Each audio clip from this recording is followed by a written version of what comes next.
আসসালামু আলাইকুম। তোমরা এখানে যে জিনিসটা দেখতে পাচ্ছ সেটা হচ্ছে রুটিন হোক সঠিক। এটার মানে হচ্ছে তোমাদের অনেকেই একটা জিনিস নিয়ে বেশ ভীত এবং সন্ত্রস্ত। সেটা হচ্ছে যে আমার রুটিনটা কেন পারফেক্ট হচ্ছে না? বা আমি যে পড়াশোনাটা করছি এই পড়াশোনাটা কেন মন মতো হচ্ছে না? এর একটা গুরুত্বপূর্ণ কারণ হচ্ছে তোমার রুটিনের সমস্যা। এবং এই রুটিনের সমস্যার সমাধানের জন্য তুমি অসংখ্য রুটিন তৈরি করেছো এবং প্রত্যেকটা রুটিনই সবথেকে ইফেক্টিভ ছিল এটাকে ছিঁড়ে ফেলা। কারণ হচ্ছে এটা কোনো কাজে লাগতো না। বাট আমি তোমাকে যেটা বলব সেটা হচ্ছে কোনো রুটিন না, বাট তোমার রুটিনটাকে আরো বেশি ইফেক্টিভ করার জন্য সবথেকে গুরুত্বপূর্ণ একটা জিনিস। তোমাকে একটা উদাহরণ দিয়ে যদি বোঝাতে চাই, যে একজন ব্যক্তি রাত 11টা 26 মিনিটে তোমার মতো ঠিক করলো যে সে আজকে থেকে রুটিন মাফিক চলবে। এখন এই মুহূর্তে তুমি থাকলে কি করতে?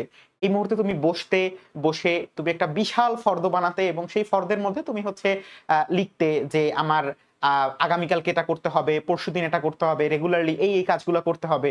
বাট উনি যে কাজটা করছেন, উনি জাস্ট কয়েক মিনিটের জন্য ভাবলেন এবং চতুর্থ মিনিটে গিয়ে অর্থাৎ ঠিক 11টা 30 মিনিটে গিয়ে তিনি হচ্ছেন ঘুমিয়ে পড়লেন। এটার মানে হচ্ছে তোমার পর্যাপ্ত ঘুম এবং পর্যাপ্ত কাজ ২ টা কিন্তু একটার সাথে আরেকটার পরিপূরক। কিভাবে? তুমি যখন early to bed and early to rise এই মোটোটাকে মেনে চলবে তখন কিন্তু তোমার জন্য অনেক বেশি সুবিধা হবে। দেখো তুমি যখন সকালবেলা উঠবে তুমি কিন্তু পর্যাপ্ত সময় পাবে এবং দীর্ঘ সময় পাবে পড়াশোনার জন্য। যেটা তুমি এরকম লেট নাইট করলে তোমার জন্য অনেক বেশি পিছিয়ে যাওয়ার সম্ভাবনা থাকবে।